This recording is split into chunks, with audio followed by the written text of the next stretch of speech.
Senator Ron Johnson is headed to Texas to tour an immigration detention facility there. Before heading south, though, Johnson did offer to sit down one-on-one with our Amy DuPont. In a story you will see only on News 8 Now, Johnson answered our questions about immigration, his controversial remarks about the Capitol riots, and his future role in politics.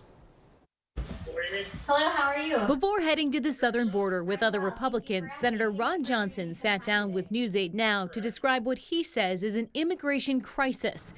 The U.S. is dealing with a sudden surge of migrants, including women and children at the southern border, leading Customs and Border Protection in one part of Texas to release some migrant families without notices to appear in court. Vice President Harris says the situation is the result of Trump-era immigration measures.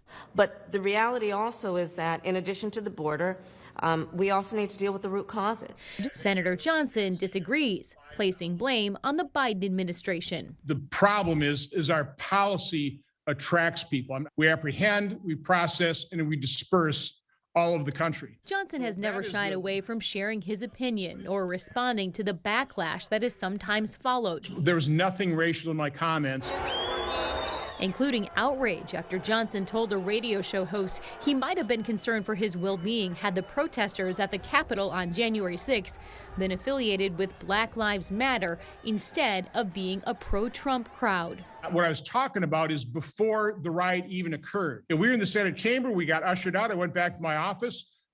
Proceeded calmly. Again, I never felt threatened on January 6th. Senator Johnson has not said whether he will run for re-election in 2022, but he believes Democrats are using his Capitol comments to kick off their campaign. One of the reasons they're playing the race card is they view this as a potential pickup seat, and so they're going to do everything they can to destroy me. Whether speaking his mind at the Capitol or on the border, Johnson says let them knock themselves out. He won't be silenced. Amy DuPont, News 8 Now. News 8 Now did ask Wisconsin Democrats Congressman Kind, also Senator Tammy Baldwin, to respond to Johnson's statement that Democrats are trying to destroy him. Kind's office told us Kind was not available, and Baldwin's office did not respond.